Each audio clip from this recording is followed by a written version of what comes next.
getting a little bit ugly out there. Give them all a cookie and make them settle down. In front of me right now is a toy cowbell. And when I say toy cowbell, I mean, it's not as if the cowbell doesn't work. It is just a cowbell that is apparently to be used as a toy.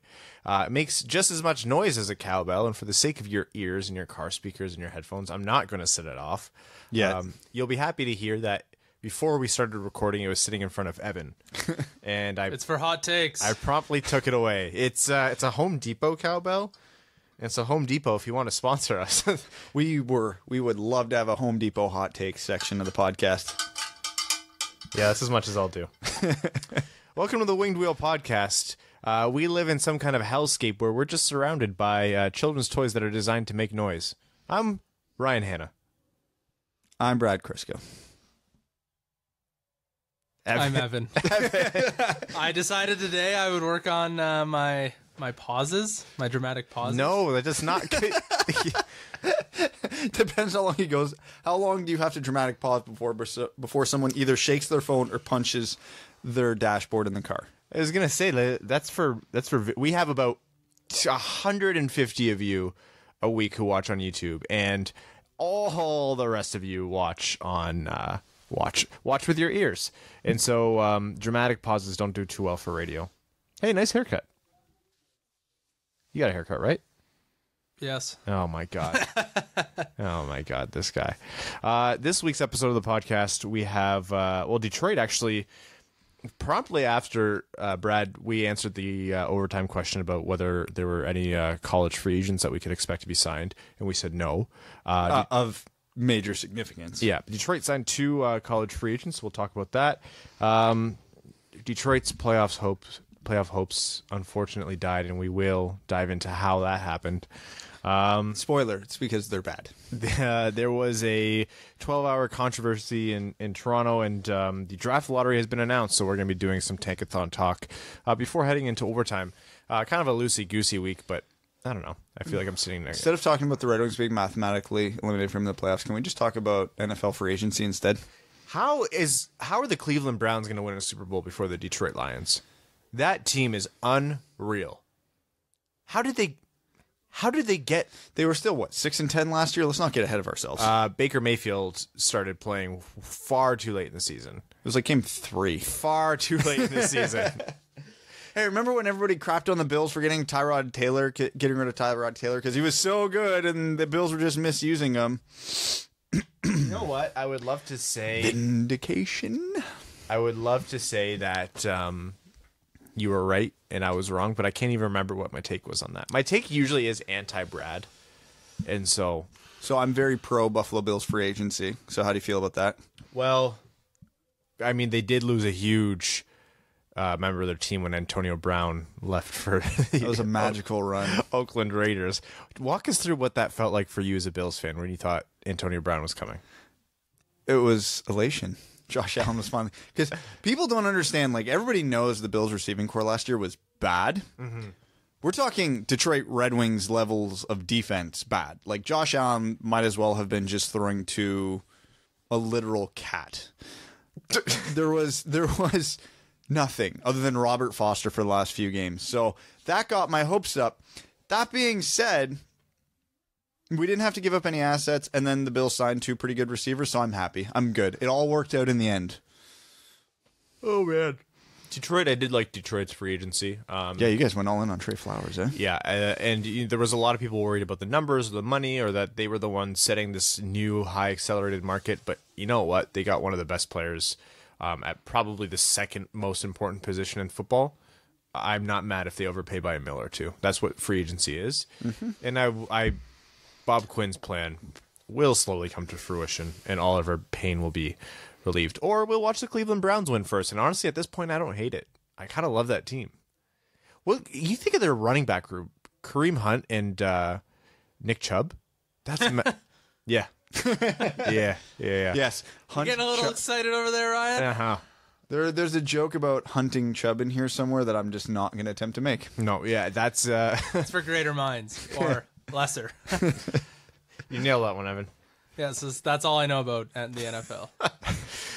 Let's get into hockey. Do we have to? Yo, we have to. We have some serious news in that Detroit for the third consecutive. Is it 3 seasons now? Mm-hmm. 3 seasons since the streak ended. Wow. For the third consecutive season, to literally zero people's surprise, the Detroit Red Wings have been mathematically eliminated from Stanley Cup playoff contention. For what it's worth, the second team to hold that candle right now. Ottawa beat them by 3 days. Yep. And we're going to be talking about other teams' tanking efficiency later. It's very annoying.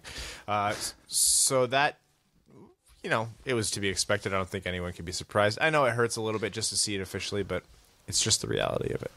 The good news is it's going to happen again next year. And for all of you who are saying, don't count them out, it could happen. Yeah, you're right, it could. But if I had to bet money... I can think of 4 teams that are better than them in the Atlantic. Yeah. 4. Just 4. I will host an argument for 5. I would say anybody but Ottawa. I meant next year. Next year. I would bet anybody but Ottawa. How would Evan do as a debate moderator? Moderator or competitor? Moderator. Competitor, okay. He would win purely out of frustrating his opponents. I would actually do research. Yeah. That's the type you seem like, Evan. The man who doesn't take off his coat, so he's always ready to leave. I am extremely cold right now. It's probably because I'm now sick. The Red Wings started off the newsworthy parts of this week by signing 2 college free agents pretty soon, one after the other. Ryan Kuffner from Kuffner or Kuffner? Let's go with Kuffner. I hope Kuffner. Sounds too much like Kushner. Ryan Kuffner from Princeton. You went with Kushner instead of Duffner. Yeah. Do you know who Duffner is? No. Okay. He's a golfer. He's a golfer. Oh. Okay. Yeah. Moving on. He doesn't. He kind of looks, but doesn't look like a golfer. Sorry, I read the news more than I follow golf sports, and that's not meant to be a dig. That's genuinely why that. This is why you're such a miserable person. Yes. Oh, I talk about it all the time. Don't read the news. It's bad for you. Seriously, if you guys are out there being well informed and reading, no, don't do it. It's really bad for you. The world is horrifying. Just live in your little echo chamber. It's much better. And then Detroit also signed left winger from MSU. Yep, Michigan for 60 jokes incoming. We're sorry for starting that train. But he's Canadian. Taro Hiroshi. That's a fun name. Yeah. Taro Hiroshi. So their Michigan per 60 went up. He is Canadian. He's from, it's escaping me. Calgary, I believe? Yes, I believe. Is it Calgary or is it Vancouver? I know he's from out west somewhere. Yeah, I want to say Calgary. Do not quote me on that. So let's talk about these 2 signings. Customers from the Ottawa area. So these were two players who have been producing pretty well at the college level. Yes. Now, before we get into who they are as players, we have to establish one thing. These guys are college free agents, and in both their cases are a month or 2 older than Dylan Larkin. Okay, so don't expect these guys to suddenly become players. They are not anymore. Yeah. These guys are older than the best player in the franchise at the moment. They're both of them are college seniors, yeah? Yes. Yeah. So, let's talk about the higher ceiling guy first. Hiroshi. Mm-hmm. Played at Michigan State, led the entire NCAA in scoring, and I want to say was 2nd or 3rd in points per game. He's tiny. He's like 5'9", $160, if I'm remembering correctly. For the record, I talk with no screens in front of me as we do this. You're not bad so far. He's a small, left-handed, very smart winger. His skill level is not elite. Do not mistake that. A lot of his success in the NCAA, same with Kuffner, is because they've spent many years in the NCAA and they've just progressed further than everybody below them, which is not a bad thing. It's to be expected, but also I do not expect either of these guys to come into Detroit and steal a top 6 role anytime soon. Could it happen? Sure. My best case scenario for both of them is productive 3rd or 4th line wingers, which is great. You still need those. Hiroshi, I have more optimism because of his skill set. They both have high hockey IQ, which is tough to find, and that is the one thing that can translate. But again, they're college free agents. They very rarely pan out. Remember Danny DeKeyser? He might be one of the biggest success stories of a college free agent that panned out in the NHL in the last 10 years. There's not many. Remember Dan Renouf? Exactly. Mm-hmm. So, yes, but also no, right? Yeah. So you hope for the best and whatever. the big benefit of college free agents. Okay, and people literally argued with me on Twitter when I said, like, hey, look who the Red Wings signed. And they're like, but why? College free agents are free. Okay? All you have to give up is a contract and a roster spot in Detroit or Grand Rapids. They do not cost you a draft pick. They do not cost you a trade asset. You give up nothing. You get these guys for free. If Detroit wanted to go out and sign every single college free agent for $1 million right now, it's not a bad thing. I mean, that's probably excessive, but that's excessive. That'd be great. Your Grand Rapids is an NCAA team next year then, but Yeah. there is no cost. It's like walking through a casino. You walk past the roulette table and they're like, hey, buddy, you want to spin on us? And you're like, no, thank you. I cannot dedicate that 5 minutes of my life. Yeah, and it's the equivalent of just that 5 minutes as you're walking past to get somewhere else. Detroit could very easily put these guys in the minors, and it's good because they've been exposed to some pretty high level of hockey for 4 years now. They're a little bit older, so the jump to the AHL wouldn't hurt them.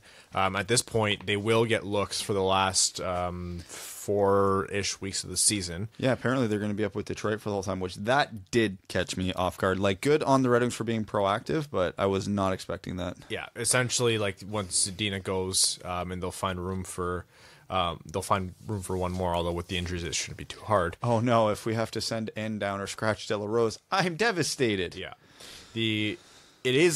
it was really surprising. It's not some earth-shattering move. If it didn't happen, it wouldn't have been anything to even write an article about. But it is really surprising to see them say, "Oh yeah, we're just going to give them a look. We want them to know what the NHL is like because we want them to try to compete for roster spots in camp come next late summer, early fall." And that doesn't mean that they're likely to make it. Probably not going to make it. I would bet good money on them spending all of next season in Grand Rapids. But hey, it's an experiment. It's fun. It's free. Detroit or Grand Rapids is going to lose some players to Detroit next year regardless, and they need to fill that team as well. So yeah, it was they're interesting signings. Like Brad said, like Ryan Kuffner's not known as a high level of talent guy. High hockey IQ with a really good shot is basically the simple way to describe Kuffner. Yeah. And then Hirose has a little bit more of a wild card ceiling. Could be something a little bit bigger, but again, it's nothing to write home about. But still, Kuffner's got the skill set that could translate into a traditional fourth line role if it goes that way. Because he's 6'1", he's an all-right skater, good shot, smart hockey player. Hirose doesn't have that option unless Detroit finally adapts to the modern NHL and decides to have 4 scoring lines. Mm-hmm. Then Hirose might get in on the fourth line. If not, I wouldn't bet on it. He's middle 6 or bust. Yeah. Well, he's fast. He's got good hands, and like you said, good hockey IQ on both of them. Yeah. Great thing, and like not even being sarcastic here, as I'm prone to being too often. It's a good thing that he's from MSU. They know the guy. They've been exposed to him. They have a good scouting profile on him. And he attended the Red Wings rookie development camp last year. Yeah, so he's familiar with the organization and vice versa. And Ryan Kuffman is from Princeton, so future head of Department of Player Safety right there. George Peros joke. Was he Princeton or Harvard? Harvard? I can't remember.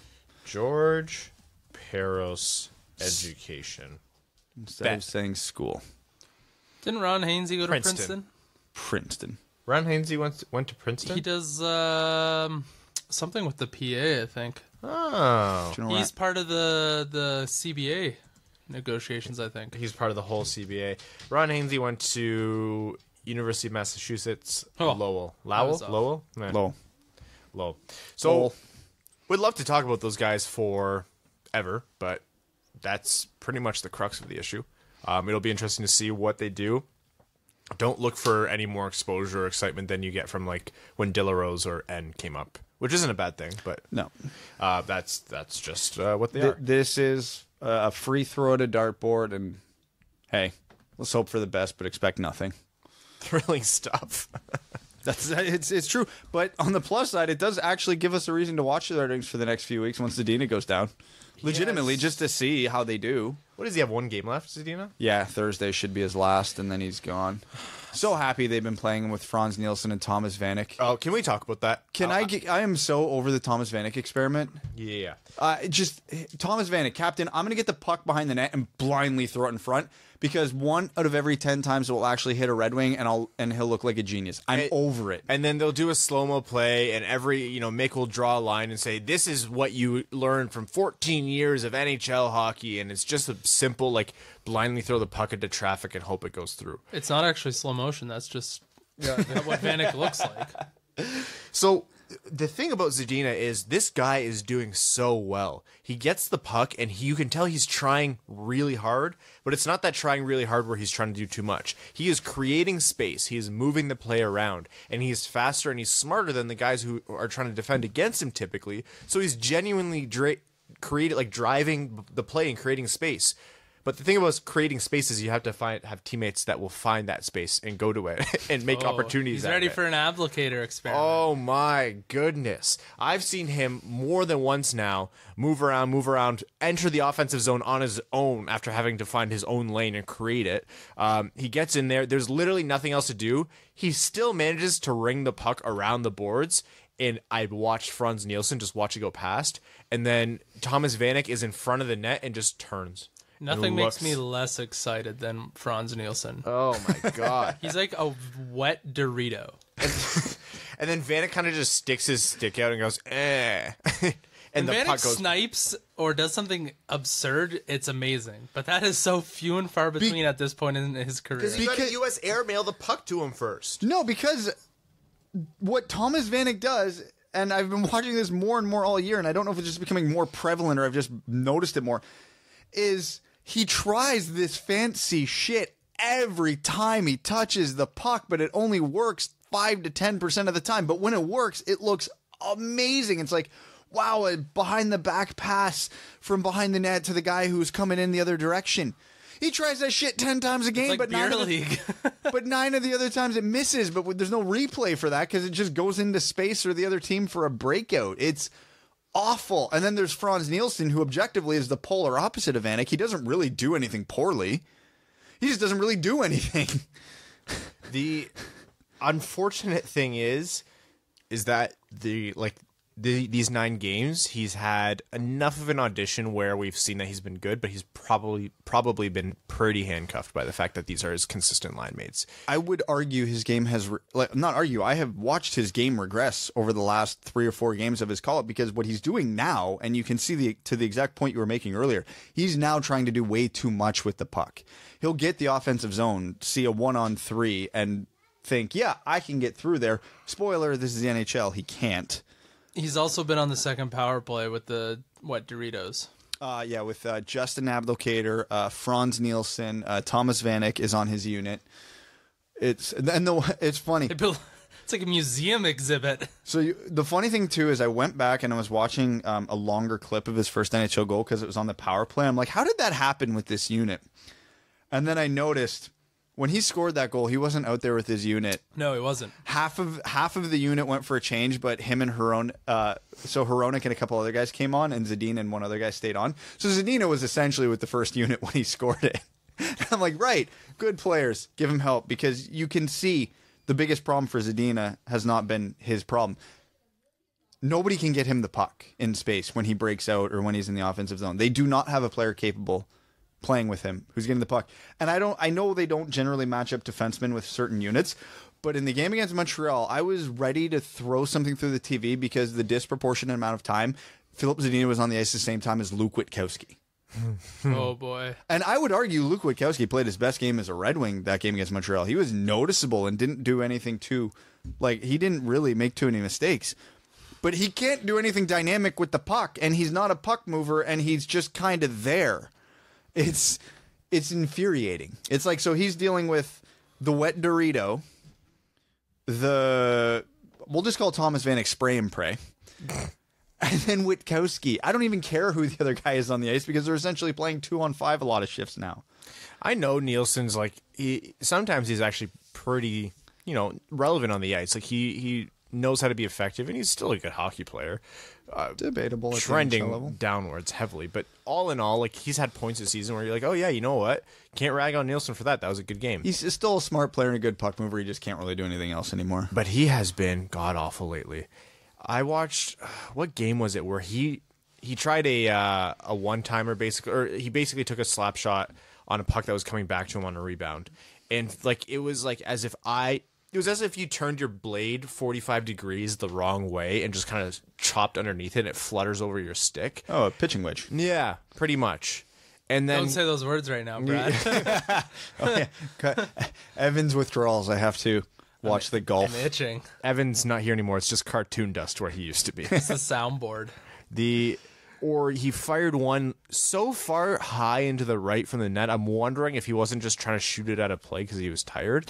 Like Nielsen was terrible and has been for a little. Like it's really, really weird. I'm wondering if he's playing hurt or he's just gassed. Like he doesn't have the legs for a long season anymore. Is age an injury?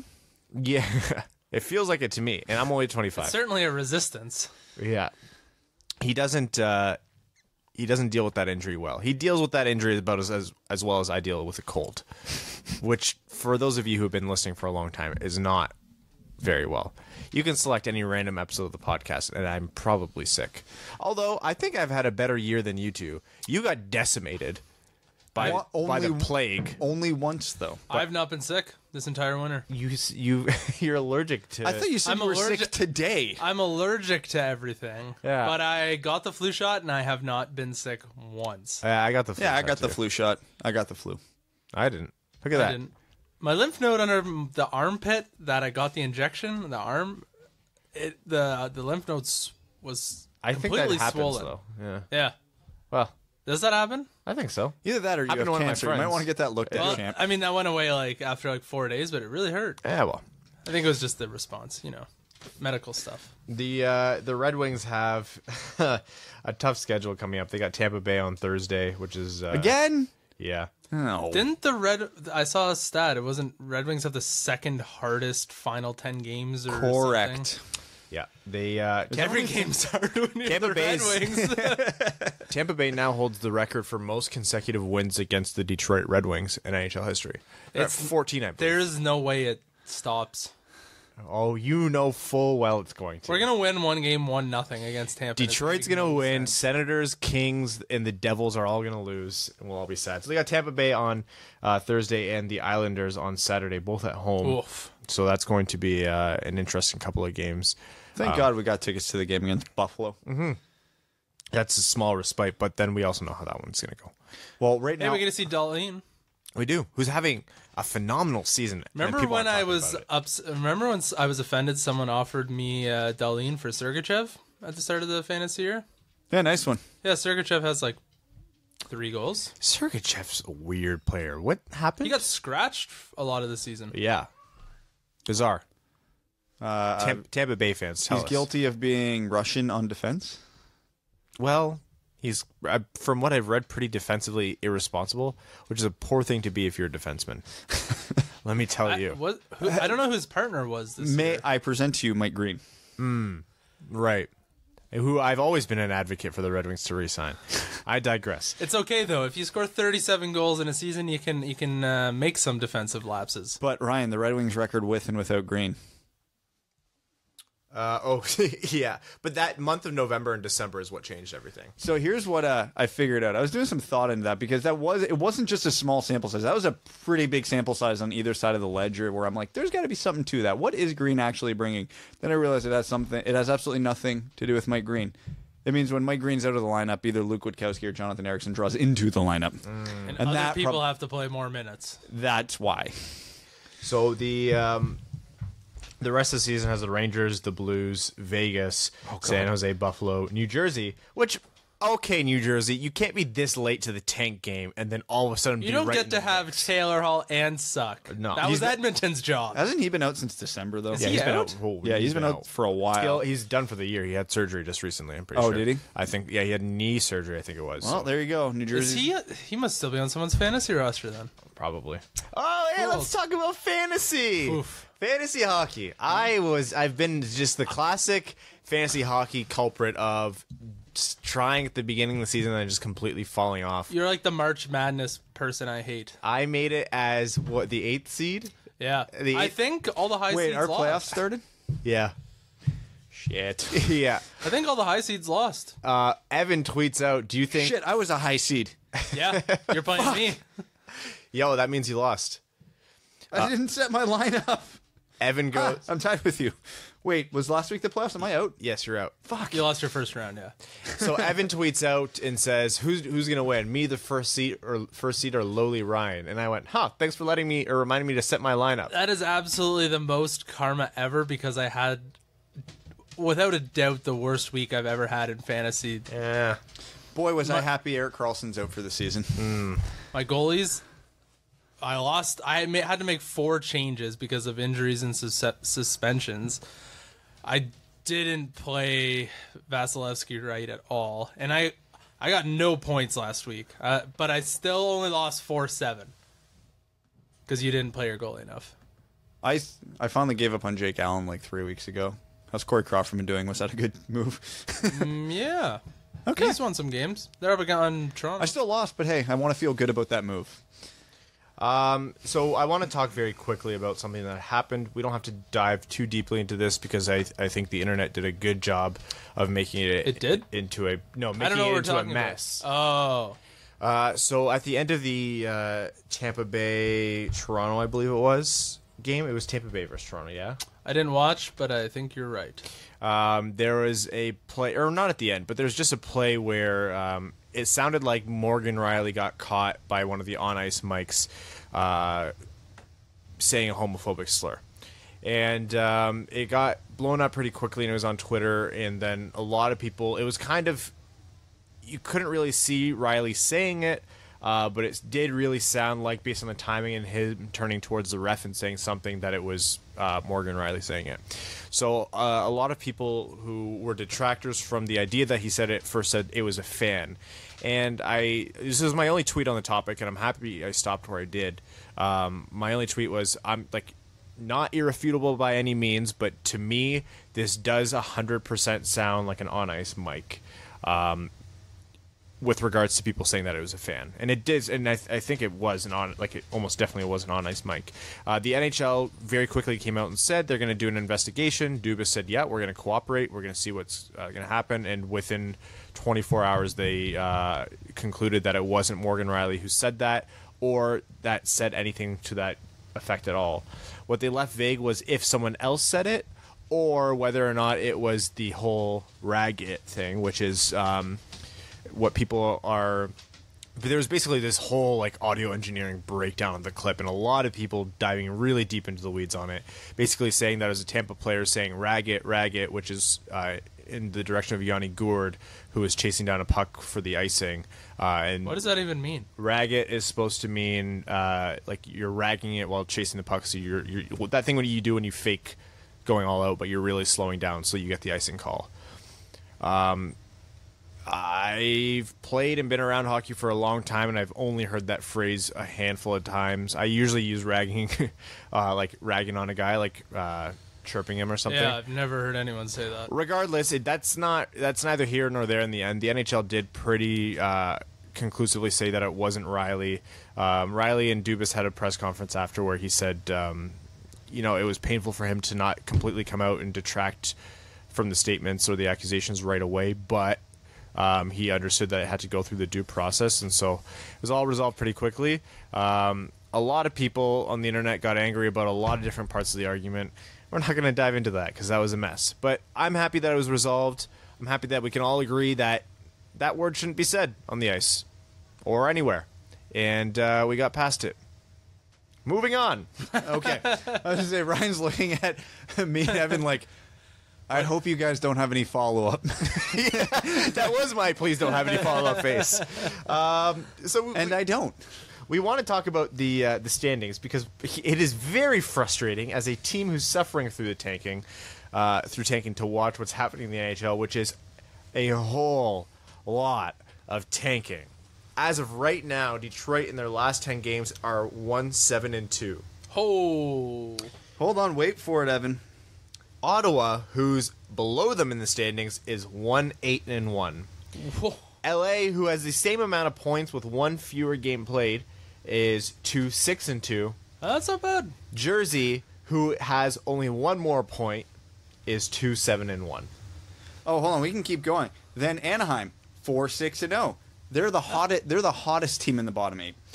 Vancouver, 2-6-2. The Rangers, 2-3-5. How do you even get a record like that, Rangers? And then Buffalo, 2-6-2. Boy, do we need to change this lottery system, because this is a lot of fan bases who do not want to watch hockey right now. Okay, I thought this was supposed to be a league of parity. do we want to change the lottery system? I do. You know, and I've talked on this podcast multiple times what I want to There's change a potential for Colorado to get the first 2 picks. Obviously not high, but there's a real good chance that could happen. I've ran a tankathon where it's happened. I've ran multiple where it's happened. That would, outside of Edmonton getting the first overall pick, I think that would be the worst outcome for the NHL. Maybe other than Ottawa, because Ottawa doesn't have a first round pick, so yeah, that is it. Well, they have a first round pick. It's just not theirs, and it's much later. Yeah, well, I'm only talking lottery level. The important thing to remember is if you are 31st in the league, you still have a greater than 50% chance of drafting 4th overall. That's the reality of the situation. Your most likely pick is 4th overall. I think when Edmonton was getting all these first overalls and stupid picks and doing nothing with them, everyone was tired of the system. But now that there's 5 to 8 teams who need... I should say the bottom 4 teams especially need those top 4 picks to enter back into the playoffs and build something to generate fan revenue. Colorado doesn't. Except for Colorado. But that's Ottawa's own stupidity. I think it would be worth taking a look at it again. So the solution that you proposed, Brad, is points after elimination? Points after mathematically eliminated. So that is a good step in my mind, but I would lean more towards proportion of points after being mathematically eliminated. Yeah, there's ways you can prorate it or give teams a buffer. Because if you're you're essentially encouraged to do what Ottawa did and basically try to be eliminated as fast as possible. Are you, though? Yes. There's interesting side effects here. So we'll use Detroit as an example, because obviously it's what we know. If you're Detroit and you're well out of the playoff race at the trade deadline, as they were, is it more valuable to you for those second-round picks? Or do you keep Nyquist and Jensen and hope that you can be competitive once you're eliminated and accumulate some more wins? Or, and the interesting side effect I think this would have is because a lot of teams would think that way, the price for rentals goes way up because there would be a lot less of them. Okay, but say a team gets mathematically eliminated 5 games before another. Yep. 5 games is so many games in terms of accruing points. Yep. That it would mean even if your team was substantially worse, you're still likely to finish with more points than a slightly better team that has 5 fewer games. And that's the point. I think it's still skewed towards the worst teams. Yeah, but then what's the point, really? Because I'm sitting here and we just read off those 8 teams' records right now. I'm even just thinking selfishly as a Red Wings fan, I don't want to watch this team anymore. From an entertainment standpoint, if you're a team... So from a Red Wings standpoint, there's 10 games left that I don't really want to watch. Thankfully, we sign those college free agents, so I have a reason to watch anymore. The Red Wings have no reason to compete. They're 1-7-2 in their last 10, and it didn't look like they wanted to win any of those games. They've been awful. And there's a lot of teams doing this. And you can flip the other side of the coin, too. Let's say we're going into the last day of the season. Columbus and Montreal are tied for that last playoff spot. Winner gets in. One of them's playing, let's say hypothetically, Minnesota. Okay, a playoff team in the West. The other one is playing Detroit. Is that necessarily fair? A team that's going to probably throw in 9 AHLers because they don't want to risk injury to the good players. It doesn't matter. They don't care. No, it skews those games now because one team's getting an easier schedule because of the team's tanking. I know there's always going to be an element of luck to hockey, so I understand that. But, man, you cannot have a quarter of the season being irrelevant for a fifth of the teams in the league. You can't do that. Like it's awful. And again, I like this system because it's still going to put most of the advantage to the worst teams. So Ottawa, if they had their pick, would still have they would have had a 3-day head start on Detroit. Detroit would now have a few day head start on whoever it goes right now. All of a sudden, we're watching the Tampa game tomorrow night, actively rooting for the Red Wings again. And again, it's a league of parity. The Detroit Red Wings are awful. The Ottawa Senators are awful. Is there really that big a gap between those two teams right now? No, not really. Is there that big of a gap between Detroit and LA and New Jersey right now? No, not really. So if those teams get all jumbled up and LA just goes on a hot streak at the end of the season, gets the first overall pick, good for them. They needed it just as, maybe not just as much, but close to just as much as Ottawa did or Detroit did. It's fair. This is fair while still maintaining the integrity of every game in the NHL. Why aren't other leagues doing it then? Is this year indicative of what it's going to be like every year? Or are there just a lot of teams? The last few years have kind of been going this direction. Like we've not seen this trade deadline was a good example. Have we ever seen that much of an influx of rentals available before? No. So teams are literally phoning it in earlier than ever for minimal returns. Any other year, is Gus Nyquist a second-round pick? No. But he was this year because that was the market value. I just think that it's fair. It gives fans reason to still watch their awful teams, which, hey, in that case, brings in revenue. Could you imagine, hypothetically, let's say Buffalo is one of the weaker teams this year, like in the bottom 4. Could you imagine going into that last game of the season at the LCA? Buffalo versus Detroit, Jack Hughes might be on the line. Holy shit, that game would sell in 10 seconds. Yeah, you know what? Should be your single best selling point. When you pitch this to people, you should lead with that because that is actually an excellent selling point. Yeah, because we're going to the game. I'm going to that game personally to watch the youngsters, to buy a half-price jersey, to put a lot of beer in me, and to interact with our listeners. I have zero interest in the game itself. Oh, yeah. All I'm hoping for is there a big enough point buffer between the teams around Detroit that no matter what happens that game, they can't move in the standings, so I can just cheer for them to win. No, Brad, this has been one of your most well-articulated sells that you've had on this show.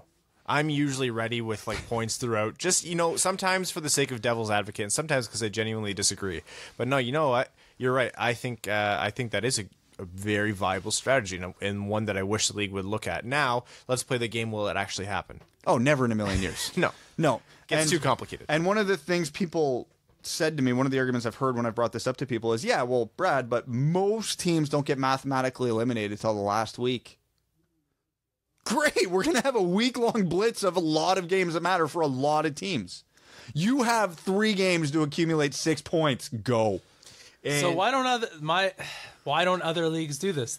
Every league has a group of crappy teams, and they don't change their draft lottery system. NFL, not enough teams for it to matter. Not enough games for it to really be effective. MLB, too many games for it to be effective. NBA, this could work very well, actually. I think NHL and NBA are the only 2 that this really works for. I don't think that it wouldn't work in the MLB.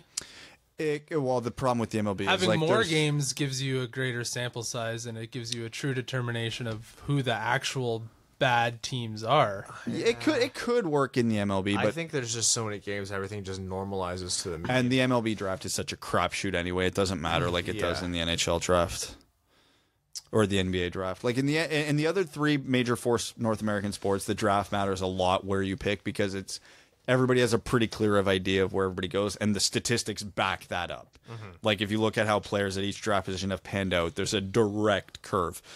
In the MLB, that curve doesn't exist. So I think it could work in the other 3 leagues. I'll count the MLB. It could work. I just don't think it matters as much for them. But the NBA and the NHL absolutely should adopt it. Maybe we'll be the trendsetters. Spread it, people. The one thing that both leagues kind of share right now is that the good teams are good and the bad teams are really bad. So the people, it could definitely work. But if that was a solution, why are no owners or no executives pushing to change the system? Maybe they are. Not publicly. Because it's radical. And the NHL, I'm not saying the NHL will never, ever adopt this, but this is one of those things that someone very prominent is going to have to put it forward and then push for years to get people on their side. This isn't one that's going to be like, hey, what about this? And everybody in there is going to go, great. The NHL is very much of a league of, we've been doing it this way for so long. I think there's something to be said about a team that's a bunch of losers for a while and then become a winning team. I think that has something to do with the sellability of tickets and merchandise as well. But it would be nice not having to watch a team lose constantly. I mean, they would still probably lose constantly, but it'd give you a reason to cheer. Yeah. So at the end of the day, I don't know if the owners really care if you're cheering as long as you're buying. The type of chaos I'm here for is the Detroit Red Wings being like a week away from mathematical elimination at the trade deadline and then acquiring. Picking up a Matt Duchene to make a run at Jack Hughes. Can you imagine? The frustrating thing about this whole lottery system is that I genuinely believe that the new percentages and the 3-team lottery solve the problem of not making it a guarantee for teams. Right now, I have absolutely zero faith that Detroit's going to get Jack Hughes. But I also have absolutely zero faith that any other given team is going to get Jack Hughes. The teams who need a Jack Hughes probably aren't going to get him. 18.5% is not enough in my mind to be tanking like this, but it's still happening. But here's the thing, you're looking at this wrong, and Rude. We've talked about this exact reason on this podcast. Again, as I was talking about, there's a direct correlation with the NHL as to how much value you get out of pick 1, pick 2, pick 3, and it's a steep decline as you get lower in the draft. I don't want Detroit to finish dead last because of the Jack Hughes lottery odds. I want Detroit to finish dead last because I don't want them picking any worse than 4th. Mm-hmm. Because you have to assume they're going to get bounced back. Again, if Detroit finishes where they are right now, their statistical most likely picks are 4 and 5. That's why I don't want them picking 7 or 8 because they finished 5th last. I want 4 or 5. There should be a direct proportionality between your final standing and where you draft. Yeah, a 3. Like, if you're the last place team in the league, you should have the best odds of getting someone in the top 3. Period. And however that system is conceived, I think would be fine. He can't. I don't know if you can make the fans happy by watching games when a team's eliminated and giving them the best draftable player. I liked a little better when the NHL had the draft lottery, where if you were pick 8th and you won the draft lottery, you could only bump up 3 spots. Now, they only did it 1 team at a time. I would still do the 3-team system, but you can only move up 3 spots. Yeah, there should definitely be some sort of, But that would just I don't think that's too that would re-incentivize teams to get as low as possible. It would, but if you're already going to do it, you might as well make it fair. Could you imagine right now who's the team that's out of the playoffs that's just having a down year and is probably going to bounce back? Colorado. Imagine they they didn't have Ottawa's pick. Imagine they won the draft lottery. What happened last year, Carolina? Yeah, and that's what you have to avoid. Do you? Yeah, Tampa Bay missed the playoffs 2 years ago. I'm not completely of the mind that Evan is, where the draft pick should be directly proportional to your standing. I like the idea that there's a chance for the teams who barely miss the playoffs to still have some incentive for giving it all. Why does the draft lottery have to be exciting? Because it's a business. It's exciting for the teams who need someone in the top 3, but it shouldn't be exciting for the people who are just out of the playoffs. See, because what the draft lottery does for me now is I have a very real concern that we are 10 games left in the season. The Detroit Red Wings are historically bad by their standards, and they could still pick 7th or 8th. Let's just throw out a hypothetical. That's why I hate this system. What would you as a fan be more happy for? We finish second last and we get someone in the top 3 and we're all fired up because now we've got someone who could be a franchise player, or we finish second last and we draft in 7th. Well, you couldn't draft 7th. They could draft 5th though. So okay, 5th. I'm not nearly as excited about the future, and that is a longer term effect on my team spending dollars. Like not to be overly dramatic, there is a massive gap between Jack Hughes and Capo Caco to Dylan Cousins and Trevor Zegras. Okay, if the Red Wings draft Jack Hughes or Capo Caco, do you go out and buy a jersey as soon as it's available? Oh, Yeah. probably. They draft Dylan Cousins, do you go and buy a jersey right away? Absolutely not. Exactly. That's and what- there's a huge, and that goes straight to the team's dollars, and I think that's a huge driving factor. Yeah, but again, if you want to see a real and true tank, not like your owner's garbage and it made your 5 best players leave over the course of 12 months tank. I mean, like, truly, you start sitting your guys and making questionable trades tank. You go back to a pure. Isn't that why the cap floor was put in place? You can pay a lot for bad players. Look at Ottawa right now. I mean, you got to take on bad contracts, but maybe the penalty doesn't come from the draft. Maybe it comes from some sort of league. Well, revenue sharing is a great place to attack that, but the owners will never agree. Yeah, And don't forget, too, there's ways to artificially ramp up your cap. Let's not forget that Ottawa's highest paid defenseman right now on their cap is Dion Phaneuf, yeah, who plays for the Kings. yeah. So clearly, this is a complex solution. No, there's no perfect solution here, but it's going to kill me if Edmonton wins this draft lottery. If they finish like 8th last in the league and jump up. Anyone who makes a substantial jump would be terrible. I'm okay if one team does it every year just for the chaos of it, but the problem is depending on who that team is year to year, it could create imbalances in the league. Again, I repeat, while this system was in place 2 years ago, the Lightning missed the playoffs. Could you imagine, what year was that? That was, who was it? Could you imagine Nico Hischier on Tampa right now?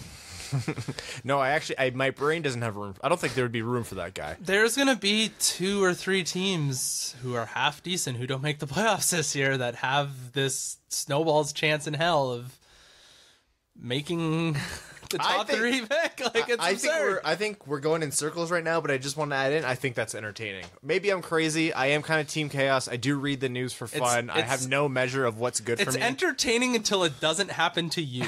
Yeah.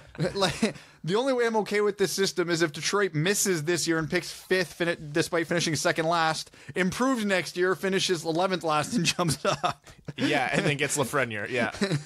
Honestly, that's probably the scenario. But we won't get him because we offer sheeted Braden Point. And I will scream from the top of my soapbox that I called it. I will scream. Let's do a quick tankathon while we're here. Yes, in this week's edition of the 2-minute draft. And I'm going to sim the lottery, and oh my god, Detroit won. You're bullshitting. I swear, yeah, look at it. Okay, I'm good with the draft lottery. It works. I retract everything. So Detroit, that is the first time in a long time I've done a tankathon in Detroit. I think it's the came out on first top. time we've done a tankathon on the podcast this year where Detroit's won. Yeah, so Detroit first. New York jumped up 5 spots to number 2, and Florida jumped up 9 spots to number 3. The system sucks, but I'll take it in this instance. So, Evan, first overall for the Red Wings, you take. Jack Hughes. For the Rangers, they will take Capo Caco. For Florida? Florida, eh? Yeah. Florida. Podkolzin. For Colorado through the Senators, Evan. Who are Colorado centers? McKinnon. Landeskog. And That was the only one I could think of because he's on my fantasy. That's the Rest end- in peace. yeah, Landeskog, and you can pretty much end the list there. Okay. We didn't say Dylan Cousins yet, have we? No, we have not. We've been talking a lot about the draft. It's hard to remember. So LA, I think will take. Ooh. Yeah, I'll mix up my internal rankings. They'll go Kirby Doc at 5. Ooh. At 6 for the New Jersey. Oh, New Jersey. Taylor Hall needs some help. Trevor Zegras. Number 7 for Anaheim, Evan. Anaheim? Where are they? No, they're here. They're 7. Yeah, you're pointing at LA. Yeah, because I was pointing out who I think the pick would be. Oh, that's who I was going to pick. Bowen Byram. Bowen Byram. I don't think Bowen Byram goes that low. Number 8 for Vancouver. I think they'll take Peyton Krebs. Well, yeah, I think they'll take Peyton Krebs. Number 9 for Buffalo, at Brad. Alex Turcotte. And number 10 for Chicago, Philip Broberg. Philip Broberg. Look at that. That is our most recent rendition of. This is going to be way more accurate than when we do a deep dive episode on this. I hope this one is the one that's completely accurate. Oh, I do too. You know what? If we're only accurate on pick 1 on this one, I'm okay with it. Oh, we didn't even say the draft lottery is going to be way earlier this year. They just announced it right before we started recording, April 9th, the day before the playoffs start. That's a Tuesday in the evening. We will be live streaming. We will be live streaming, and it will go better than last time. Was Evan there for the last time, or was it just you and I? It was just you and I. I remember, I hope to God they don't do that 2-hour wait in between again. That was awful. No, because there won't be a game the day before the playoffs start. Oh, thank God. Yeah, it's going to be just... Well, they caught a lot of flack for that last time. I think they learned their lesson by the second intermission. They're like, we wish we hadn't done this. Yeah. That was bad. I hate it. Our viewers for that live stream were like, we are so tired. I'm like, yeah, why do you guys start watching in the beginning? Because to hear us yell, please not Chicago, please not Chicago, please not Edmonton, please not Edmonton. My quick hits, I have Evgeny Malkin is like the 88th player, I believe, to hit 1,000 points in the NHL, and the 101st best player of all time. And the first to do it while wearing 2 different gloves. Mark Stone, so good, is the note that I have on my... Yes, Vegas is good. Mark Stone's been putting up points. Shocking. Wow, where was he last week? What a loser. I still can't believe you jinxed yourself like that. I'm an idiot. Knob. You had no... What? When he lost to me... This year has been the best year I've ever had in fantasy, and I was like, this is the year I'm over the hump. Everybody is killing it. And then I just lay an absolute egg. You are an egg. You only got 4 because I didn't... That makes it worse. Yeah. I would have rather lost 10-0. 10-0. So you had Mark Stone? Yes. And you scratched him? No. Oh. No, God, no. He just did nothing last week. My team did nothing. We're going to head over to overtime. I don't know how my team did, but I lost apparently. Which, of course, is where we read out our questions and comments in the midweek episode as a Patreon exclusive reward to say thank you to our patrons for supporting the show. Brendan Biesinger, who is the winner of our ticket giveaway. Brendan's going to be joining us as we go to the LCA to watch Detroit take on Buffalo in the last game of the season. One of the 2 winners. Yep. Is this the point where we get on the soapbox and tell them all, like, without giving them anything, we've got a lot of cool shit coming down the pipeline right now? Oh, yeah. Like, a lot. Like, we have been doing a lot the last week or so. We have ramping up this podcast. Yeah, we have a lot of... It's all I've been doing. It's like this is the most active our group chat's been. I know, and I was covering a very slow location yesterday, and I was just researching shit all day.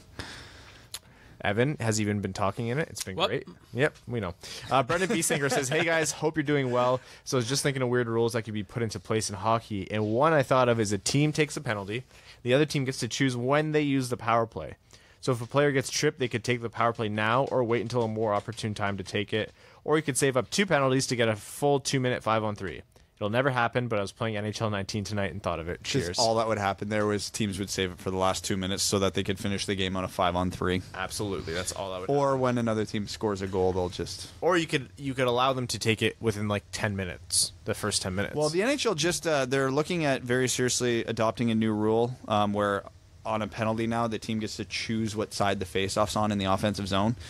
So a team like Washington could just always set up on the right side to tee Ovechkin up for the one-timer, or a team like Pittsburgh could set up on the left side to tee up Malkin for the one-timer every time. So I like that a lot. I'm a fan.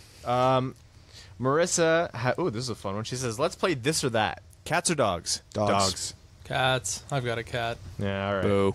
Vanilla or chocolate? Chocolate. Chocolate, but not by much. It depends on the day. Vanilla ice cream, but chocolate. I don't know what else is vanilla, so yeah, I guess vanilla is my answer. Chocolate, milk or dark? Chocolate milk.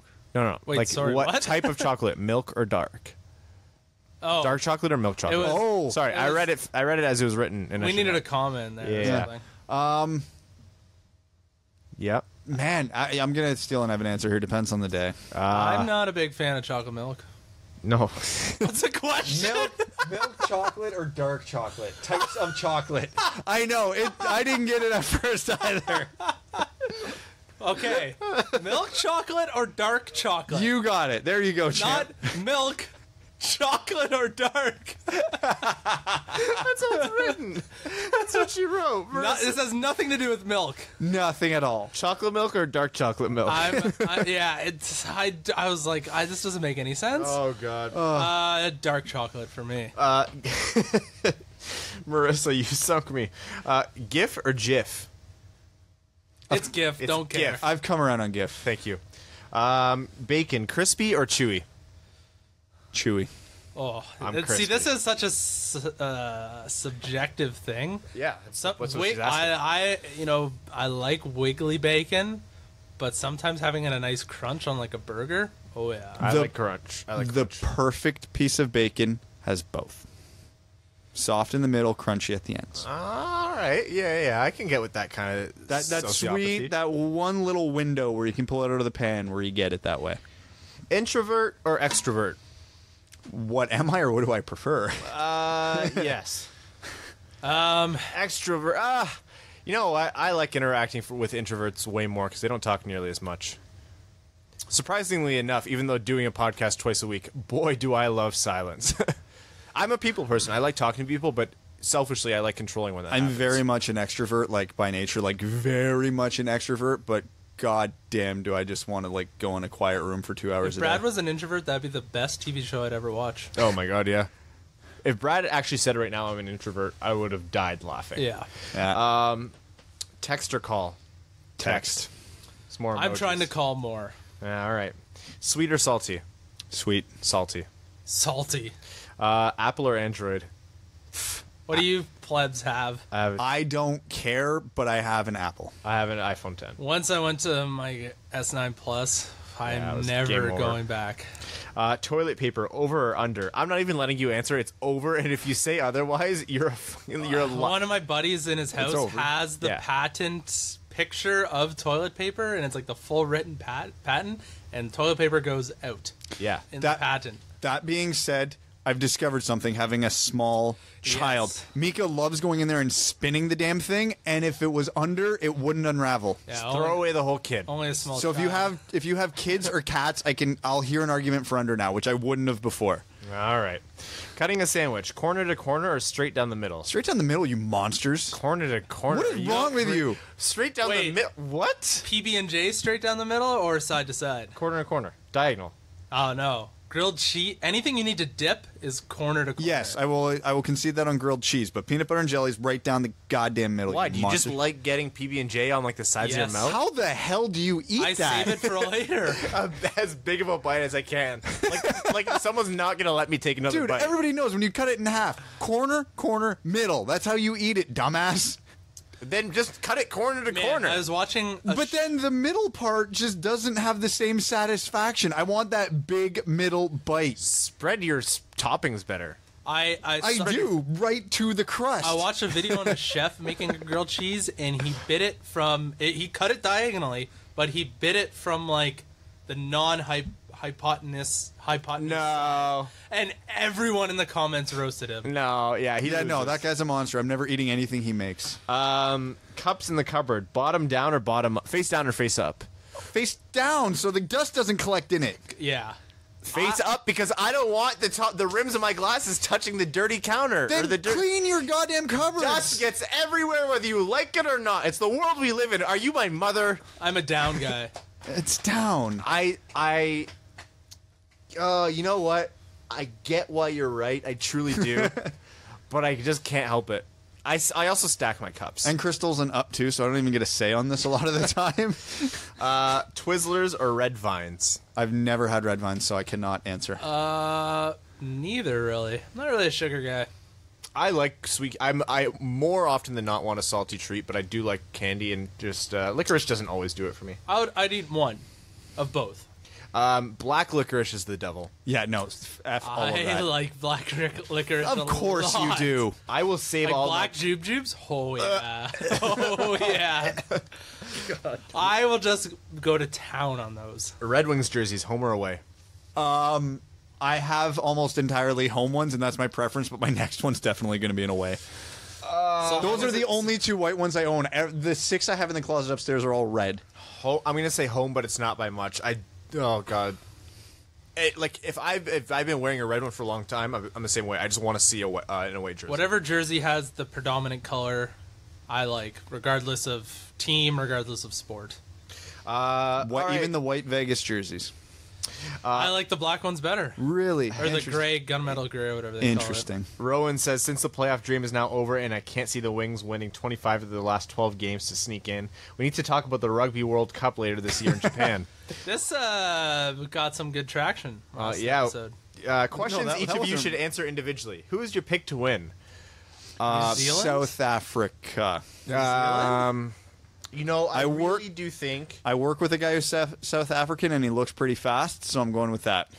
So, Evan, what do you think? Well, I definitely don't Zealand, look up the the All teams. Blacks. The All Blacks. Oh, that's pretty... There you go. That's way, it. That's way all to I got. pick. Way to pick the obvious one, the Tampa Bay Lightning. I don't Yeah. know if the All Blacks are Well, good good anymore. luck for Ryan to try and find a country that's competitive now. I'm gonna go for... What's the world rankings? Give us the top 5. no, I won't do that. I'm gonna go for... Out of Pool B, I'm gonna go for Canada. Question: did the team I pick, are they even ranked and participating? New Zealand is ranked... I didn't pick New Zealand. Oh, you picked South Africa? Yeah, they're in. Yes, I've got a shot. the Springboks or something? Yeah, that's a great question. Now the real question: is this real rugby or sevens? What the hell is Oh, we're doing that this early. With this level of knowledge that we have, we're taking sides. We're pissing off some people. We have far too many Australian and British and all other kinds of supporters who are active on Twitter. Do we to have be any taking South these stances. African listeners? Speak up in the comments below. I think I do see some South African when I pull our stats. There's Yes. Which countries are in it? Give me just. You picked New Zealand already. picked New We're Zealand. waiting on Ryan's Yeah, I wanna know dumbass. what I picked other- Canada. You picked Canada. Homer. Boo. Yeah. Which of the major nations will be a huge disappointment, suffer a weird upset, and not make the quarterfinals? I vote South Africa. I vote New Zealand. United States. All right, yeah, I think I feel like the U.S. should be Evan good, missed the right? trend there. yeah, U.S. is in Pool They C. have basically everyone who played college football who can run like the wind, and they're huge. You think they would? Spoiler, by speaking just in sheer volume here, most professional NFL players don't run very well. Why? Have you seen the average lineman? Well, they're still not that slow. They're not that slow. They're still elite athletes, but I don't think they would do well I in think rugby. we could find at least like 20 college athletes who are jacked and can run. We need the linebackers here. Yeah, I feel like the U.S. could. Feel Or edge rushers, I think, would do well as well. I don't know what that is, but okay. A lineman who's it's his only job to tackle the quarterback. Third Right. question. Which of the minor nations will be the biggest surprise packet? Japan. Packet? What is packet? I vote Canada. Ireland. Is Japan it? When does the Japan's World in it. Cup start? Yeah, Japan. They're hosting. Oh, it's later this year in Japan. I don't know when. It's in Japan. Yeah, home team. Underdogs. number Let's one. go. Oh my God! His next thing was the pools, the actual listed teams. Jersey time, since I wasn't clear enough last week. Favorite jersey no longer in circulation. The franchise can have moved and been reborn. Whalers and Stars. Whalers has to be the Whalers. Whalers and North Stars not up for debate on anybody else. Dan Bell says, "Hey guys, I'll try to make this comment LMA, Larry Murphy appropriate. This will be a random comment, so be prepared. How bad did Big E's injury look? Ouch, hope the big guy's okay. Since we're officially done on the playoff front, do you think Blash really gets extended? That'd be so awful. Yeah, well, I think it's coming. Prepare yourself. Again, my prediction still stands that Holland will be back as GM. Blashill will be back as coach. Eisman will come, but as in an executive position. The day Blashill gets re-signed, I'm going on that Facebook post and I'm going to just start posting some of the most ridiculous comments on that. Evans, oh, wow. Blashill I'm gonna call it- re-signing would drive Evan to the level of Facebook commenter. yeah, he's not too far right now. We're gonna call it the tweets from Facebook. So Arsenal played an awesome game against Man U on Sunday. The Premier League is really going to heat up with the title chase and top four chase. I am riddled with anxiety. Champions League is nuts too. Fun times for soccer fans. Dogs, vanilla, milk. Oh, he's answering. Dogs, vanilla, milk chocolate, soft G and Jif, chewy bacon, night person. Oh, I didn't ask night person or morning person. I'm a night person. Night person. Morning. Ugh. Extrovert. Text, salty Android over toilet paper. Obviously not a communist. Thank you, Dan. Middle, bottom, down. Middle. Sounds like a cheat code for N64. Middle, bottom, down. Neither, Smarties, and away. Oh, I don't. Were there more questions that were How many asked? did you miss? No, I don't. At least 7. Oh, neither Smarties instead of Twizzlers. Last random thing. What's your favorite non-sport podcast? I listen to the Joe Rogan podcast. It's fantastic. Anywho, thanks for what y'all do. Cheers. I love 99% Invisible. That's an amazing podcast. Joe Rogan's is good, really good depending on the guest. I can't listen to any of his ones with comedians because all they do is talk about comedy, which I actually don't care. Tell me some jokes, funny man. But he's got some really good guests. Speaking of not liking comedian podcasts, I love Bill Burr's podcast. Bill Burr's hysterical. Dan Carlin's Hardcore History. He only releases like 2 episodes a year, but they're like 5-hour marathons. That was a great answer, and I'm sorry to get away from it. You know what I show to everyone I can? I can't believe you like Bill Burr's podcast. It is. I love Bill Burr. I love Bill Burr because of all the people who do edgy and controversial topics. He's the only one who I think does it genuinely. Like, he speaks from a place of being genuine and not just trying to rile people up. And he certainly owns up to his opinion. He owns up to his opinion. He backs it, and the guy actually admits when he's wrong, and he always makes a great stand-up routine out of it. I saw him at the Center in the Square. I was hungover the next day just from laughing so hard. I love his 12-minute rant at the end of that set in Philly. Yeah, where he calls him a one bridge having us. That basically is what like injected him into the comedy A-list. Yeah. Woodson number 2, who is a newer supporter, always with us on Twitter. So Woodson, welcome to the Winged Wheel family. He says, "Hey guys, love the pod and happy to support. What are the chances the college kids recently signed will actually play in the NHL? Hi, you're going to see them this end of this year. 100. Also, is there a chance of Holland staying on as president of hockey and Stevie Y taking over as GM? Yeah, that's actually one of the more likely scenarios in my mind. Is Holland staying on as like president of hockey ops or something? And Stevie being the GM? Yeah. I think it's going to be the inverse. No. Shut up. No. Shut up. I hope I'm wrong. I don't see how that would happen. All signs are pointing to that. What signs are pointing to that? The fact that Holland does not want to leave. It doesn't matter. His contract's going to be up. No, next summer. Next summer, they'll bring Steve Yzerman as a special advisor for a year, and then he'll be put in. Yeah, that's what's most likely going to happen. Special advisor, not president of hockey ops. Something above in the fucking above GM position. Lastly, and I think this question is more easily answerable: how much wood would a woodchuck chuck if a woodchuck could chuck wood? It's been a while since we got that one. 3. Eric Kozlowskis, and I think that's always our answer. Eric says, whilst recording the podcast one stormy night, lightning strikes Brad's house, killing the power. After several minutes of confusion and panic, the lights come back on, and you both realize that it's June 30th, 2020. While Brad checks on his family, they're okay, don't worry. Ryan navigates to the Red Wing team website and finds out that the team has assumed the role of the Edmonton Oilers in draft luck and have just landed Alexis Lafreniere the year after adding Jack Hughes. After changing your pants, you see the rest of the roster is built from current prospects and players, with the projected 2020-2021 lineup being Zadina, Larkin, Mantha, Athanasiou, Hughes, Rasmussen, Bertuzzi, Veleno, Lafreniere, Bergeron, and Smith, Cholowski, DeKaiser, Hronik, McIsaac, Shulak, Lindstrom, Howard, Larson. What is the first thing you would want Stevie to do? Obviously, there's a lot of center depth now with the weakness on D. Do you trade a couple big pieces to fix that? If so, who? What? First of all, so yeah, I love how Evan's dead in that scenario. That's a lot of ELCs. So yeah, just go throw a lot of money at a big defensive free agent. I think let's say Roman Josi. Would you give up? Okay, let's say the Red Wings land both Hughes and Lafreniere. Yep. Do you trade one of them for Rasmus Dahlin? 1 for 1. No, I still believe that forwards have a bigger impact on the game than defense, and I will fight anybody who disagrees with me. Advanced Water says, "Hey guys," and it's my page navigated away. As Barry Trotz proved, you can coach defense.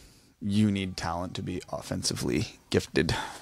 Advanced Water says, "Hey guys, so my wife really wants to move from LA to Atlanta, which for the most part I'm on board with. Cheaper, everything, closer to family, etc. But I live within driving distance of 3 hockey teams: Kings, Ducks, and Knights.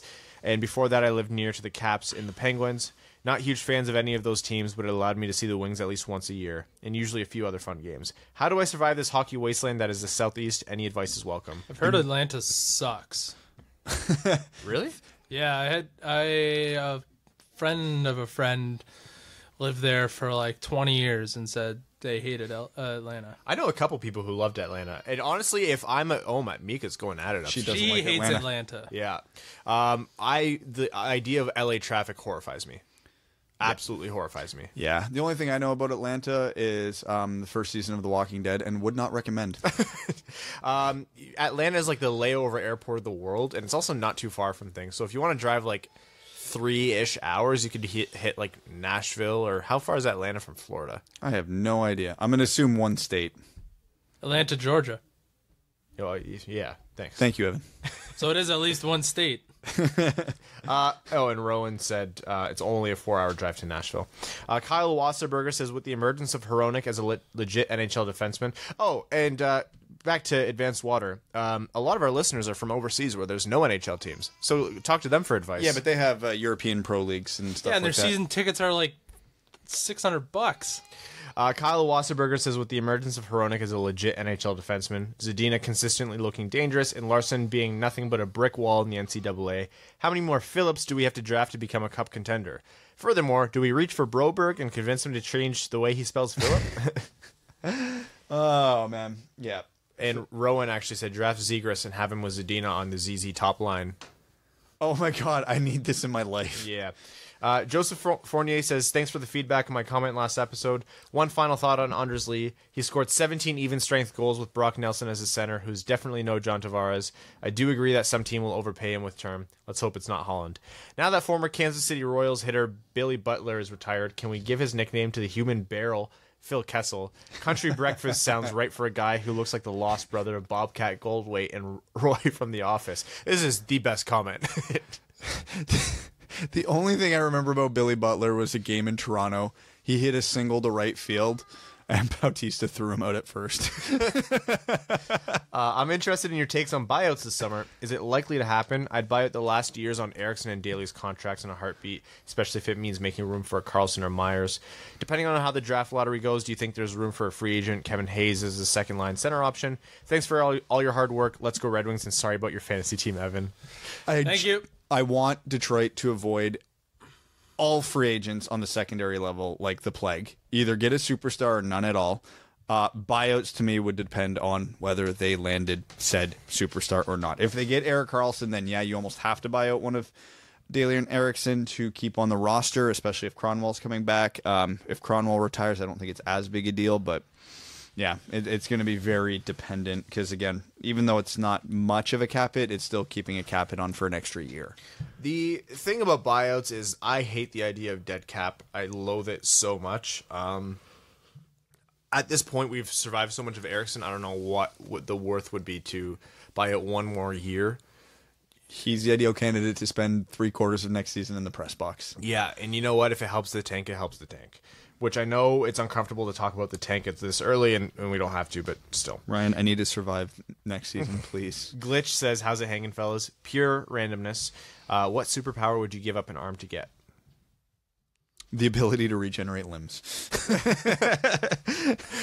Neutral chaos. You haven't needed that yet. Control time. I would do it to control time. Oh, that's a good one. Captain Marvel superpowers. Hers are dope. Great movie, by the way. I'm hoping to see it this week. It's not likely to happen, though. What about a leg or a testicle? Same thing. What, can you have like another arm? Like, oh, I've got two. Yeah, if that's your You have a superpowers, third? you want a third arm? Yeah, Weirdo. controlling time would be the best I can because then I just could slap you in the face with my chest arm during the podcast. controlling time because then I would go forward in time, figure out how to regenerate an arm, or get to a point where bionic arms are so advanced that I just go get mine and then come back. Think of the money you'd make selling limbs on the black market. Dude, I could have a Winter Soldier arm. I am all in for that. Ryan, great idea. Can we talk about how Evan just said, I'm going to slap you in the face with my chest arm on the podcast? Can we please, on either the subreddit or the Discord channel, start clipping parts of this podcast and putting, or like at least time-stamping best of moments? I can have a highlight tape. Yeah. I don't think we have enough highlights for you, but we could definitely have a few like 20-second clips. Quality, not quantity. Yeah, but sometimes also quantity. Chris Gatchell says, hey guys, so with the Red Wings being as bad as they've ever been the past month or so, I don't think I've watched a full game, especially knowing it's not really fun cheering for them while they lose. So if you guys had to choose one team from each conference to jump on the bandwagon, who would it be? I personally chose the Sharks because of Gus, and Tampa because Kucherov is so fun to watch. I'm going to go. The East is hard. The West, I'm in on Vegas. I will be. I'm in on Vegas as well.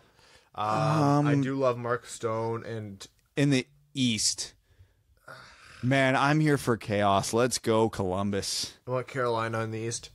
Carolina, I'd be down for too. Yeah. I like Tampa. I think they've deserved it for a while. They deserve it as much as a team can deserve it without having it, right? Yeah, and I guess in the West, I would really like if Winnipeg won. Well, I think they'd burn to the ground in their cold, cold winter. Yeah. Adam Flett says, evening all. As hockey is a proper shit, just now I'd like to discuss beer. I recently tried a lemongrass and Earl Grey pale ale, and it blew my mind. That sounds phenomenal. Yeah, no, I'm going to disagree with that. Are you kidding? That sounds awful. That sounds so Lemongrass and Earl Grey. I had an Earl Grey stout from Royal City Brewery. Yeah. Not bad. Earl Grey makes for great everything. Earl Grey milk and a teaspoon of sugar tastes like Fruit Loops. So if I wanted Earl Grey, I'd just have a tea. If I want beer, I'm going to have a beer.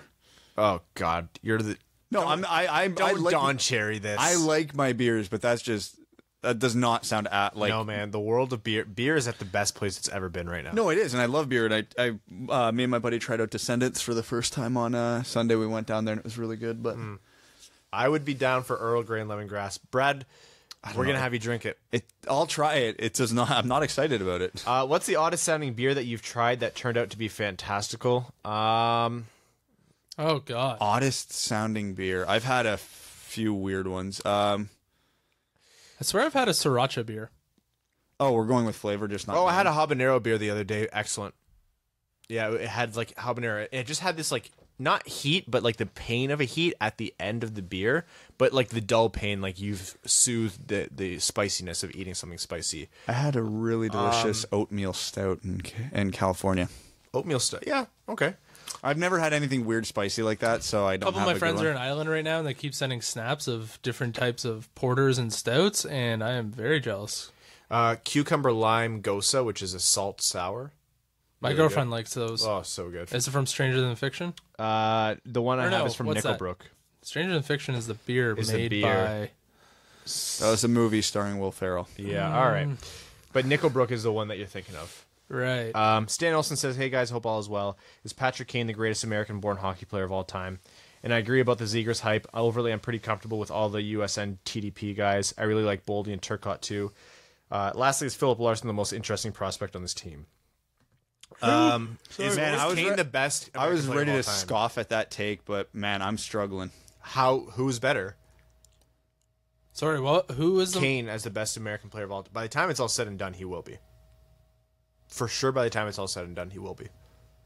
I struggle to think of a better American player.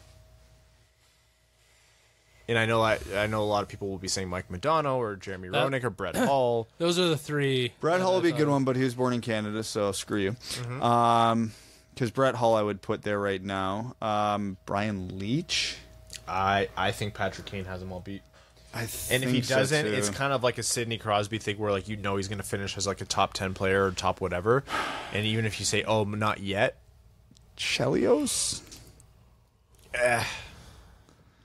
Yeah. If you do an all-time American player fantasy draft, Kane's going first. Phil Kessel.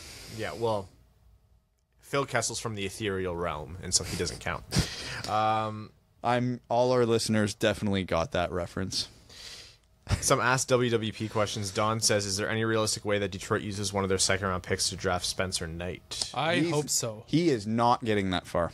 I don't I know. Oh, and I forgot to answer the last one. Philip Larson might be the Red Wings' most important prospect right now. Yeah, honestly.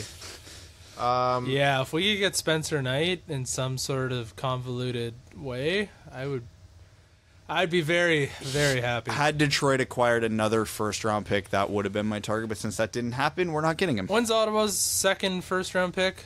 Oh, I don't know. 20-something, depending on how the playoffs go. Who does it belong to? Columbus. Yeah. Yes. So that could be high teens. They might be getting them. It's protected. Shea Brophy says 2 questions. One, most likely if any, what's the most likely buyout candidate on Detroit's roster?